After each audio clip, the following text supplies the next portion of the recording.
ಶ್ರೀ ಗುರುಭ್ಯೋ ನಮಃ. ಹರಿ ಓಂ.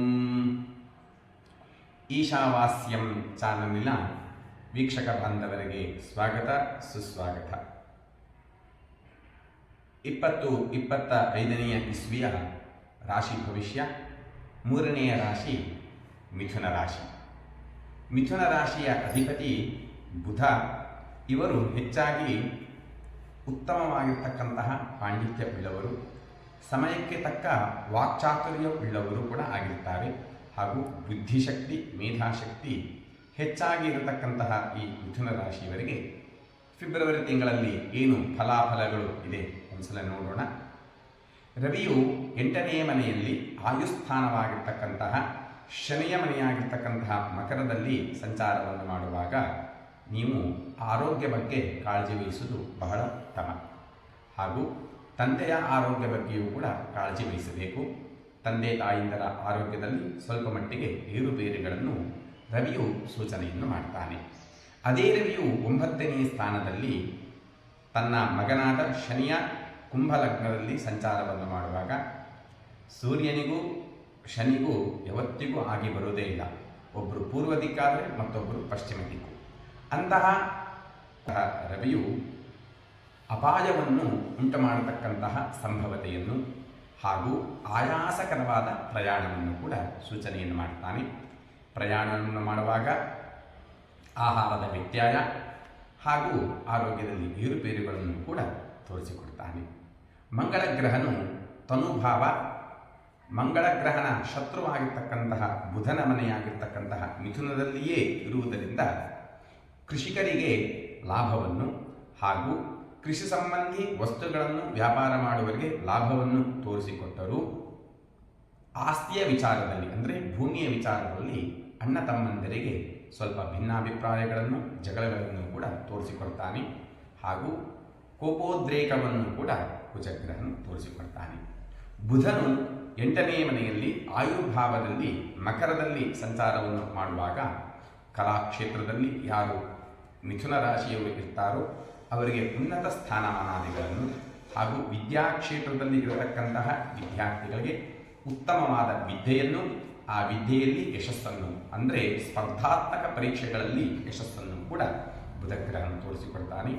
ಅದೇ ಬುಧಗ್ರಹನು ಭಾಗ್ಯಸ್ಥಾನ ಅಂದರೆ 9ನೇ ಮನೆಯಲ್ಲಿ ಸಂಚಾರವನ್ನು ಮಾಡುತ್ತಾ ರವಿ ಮತ್ತು ಶನಿಯ ಸಂಯೋಗ ಇರುವುದರಿಂದ ತಿಂಗಳಿನ ಅಂತ್ಯಭಾಗದಲ್ಲಿ ಸ್ವಲ್ಪ ಮಟ್ಟಿಗೆ ವಿದ್ಯೆಯಲ್ಲಿ ವಿಘ್ನಗಳನ್ನು, ಮನಸ್ಸು ಚಾಂಚಲ್ಯತೆಯನ್ನು ಕೂಡ ತೋರಿಸಿಕೊಡ್ತಾನೆ. ನೀವು ಪ್ರಯತ್ನ ಪಟ್ಟು ಓದಿದ್ದೇ ಆದರೆ ಅವಾಗಲೂ ಕೂಡ ವಿದ್ಯಾಕ್ಷೇತ್ರದಲ್ಲಿ ಯಶಸ್ಸನ್ನು ಪಡೆಯಬಹುದು. ಗುರುವು 12ನೆಯ ಮನೆಯಲ್ಲಿ ವ್ಯಯಸ್ಥಾನದಲ್ಲಿ ಗುರುವಿನ ಶತ್ರುವಾಗಿರ್ತಕ್ಕಂತಹ ಶುಕ್ರನ ಮನೆಯಾಗಿರ್ತಕ್ಕಂತಹ ವೃಷಭ ರಾಶಿಯಲ್ಲಿ ಇರುವುದರಿಂದ ಮಿಥುನ ರಾಶಿಯವರಿಗೆ ಈ ತಿಂಗಳಲ್ಲಿ ಗುರುಬಲ ಇರುವುದಿಲ್ಲ. ಹಾಗಾಗಿ ನ್ಯಾಯಾಲಯದಲ್ಲಿ ಅಪಜಯಗಳನ್ನು ನೀವು ಪಡೆಯುತ್ತೀರಾ. ಹಾಗೂ ಮನೆಯಲ್ಲಿ ಸ್ವಲ್ಪ ಮಟ್ಟಿಗೆ ಕಲಹಗಳನ್ನು ಕೂಡ ಕಂಡುಬರುತ್ತದೆ.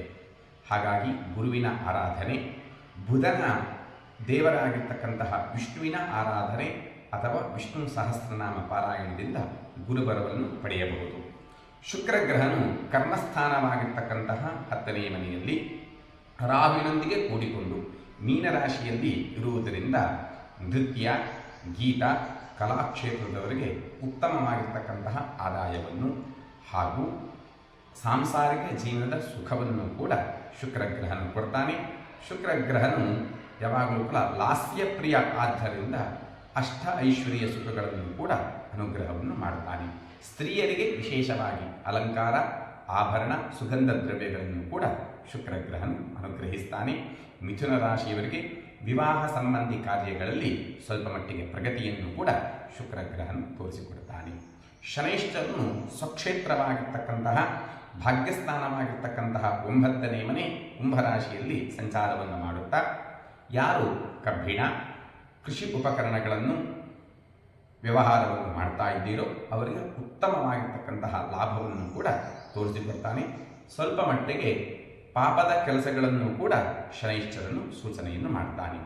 ರಾಹುಗ್ರಹನು ಮೀನರಾಶಿಯಲ್ಲಿ ಕರ್ಮ ಭಾವದಲ್ಲಿ ಸಂಚಾರವನ್ನು ಮಾಡುತ್ತಾ ಜೀವನಕ್ಕೆ ಬೇಕಾದ ಧೈರ್ಯ ಸ್ಥೈರ್ಯಗಳನ್ನು ಕೂಡ ತೋರಿಸಿಕೊಡ್ತಾನೆ. ನೀವು ಹೊಸದಾಗಿ ಮಾಡುವಂತಹ ಉದ್ಯೋಗ ಕ್ಷೇತ್ರದಲ್ಲಿ ಧೈರ್ಯವಾಗಿ ಮುಂದೆ ನಡೆದದ್ದೇ ಆದರೆ ಅಲ್ಲಿಯೂ ಕೂಡ ಜಯಪ್ರಾಪ್ತಿಯನ್ನು ತೋರಿಸಿಕೊಡ್ತಾನೆ. ಕೇತುಗ್ರಹನು ಪೂರ್ವ ಪುಣ್ಯ ಸ್ಥಾನ 4ನೇ ಮನೆಯಲ್ಲಿ ಕನ್ಯಾ ರಾಶಿಯಲ್ಲಿ ಸಂಚಾರವನ್ನು ಮಾಡುತ್ತಾ ವಿವಾಹ ಸಂತಾನಕ್ಕಾಗಿ ಅಧಿಕ ಖರ್ಚುಗಳನ್ನು ಕೂಡ ಕೇತುಗ್ರಹನು ತೋರಿಸಿಕೊಡ್ತಾನೆ. ಯಾರು ಮಿಥುನ ರಾಶಿಯವರು ಕ್ರೀಡಾ ವೃತ್ತಿಯಲ್ಲಿ ಇರುತ್ತಾರೋ ಅವರಿಗೆ ಸಾಹಸಮಯವಾಗಿರ್ತಕ್ಕಂತಹ ಕ್ರೀಡೆಯನ್ನು ಹಾಗೂ ಅದರಲ್ಲಿ ಜಯಪ್ರಾಪ್ತಿಯನ್ನು, ಯಶೋ ವೃದ್ಧಿಯನ್ನು ಹಾಗೂ ಅದರಿಂದ ಧನವೃದ್ಧಿಯನ್ನು ಕೂಡ ತೋರಿಸಿಕೊಡ್ತಾನೆ. ಬುಧನ ದೇವತೆ ವಿಷ್ಣುವಿನ ಆರಾಧನೆಯನ್ನು ಮಾಡುವುದರಿಂದ ಬಹಳ ಉತ್ತಮ ಫಲಗಳನ್ನು ಹೊಂದಬಹುದು. ಮಿಥುನ ರಾಶಿಯವರಿಗೆ ಉತ್ತಮವಾದ ಬಣ್ಣವನ್ನು ನೋಡೋಣ. ಹಳದಿ ಹಾಗೂ ಬಿಳಿ ಹಾಗೂ ಗಿಳಿ ಪಚ್ಚೆ ಅಂದರೆ ಹಳದಿ ಮಿಶ್ರಿತವಾಗಿರ್ತಕ್ಕಂತಹ ಹಸಿರು ಬಣ್ಣ ಬಹಳ ಉತ್ತಮ. ಮಿಥುನ ಅಧಿಪತಿಯಾಗಿರ್ತಕ್ಕಂತಹ ಬುಧ ಆದ್ದರಿಂದ ಪಚ್ಚೆ ಕಲ್ಲಿನ ಉಂಗುರ ಧರಿಸುವುದು ಬಹಳ ಉತ್ತಮ. ಈ ರೀತಿಯಾದ ಗ್ರಹಗತಿಗಳಿಂದ ಸ್ವಲ್ಪ ಮಟ್ಟಿಗೆ ಇರತಕ್ಕಂತಹ ಕಷ್ಟ ನಷ್ಟಗಳು ಕೂಡ ದೇವತಾ ಆರಾಧನೆಯಿಂದ ದೂರವಾಗಿ ನಿಮ್ಮ ಇಷ್ಟಾರ್ಥಗಳನ್ನು ದೇವರು ಅನುಗ್ರಹಿಸಲಿ ಎಂದು ದೇವರಲ್ಲಿ ಪ್ರಾರ್ಥನೆಯನ್ನು ಮಾಡುತ್ತಾ ಸರ್ವೇ ಜನಾಃ ಸುಖಿನೋ ಭವಂತು. ಶ್ರೀಕೃಷ್ಣಾರ್ಪಣಮಸ್ತು.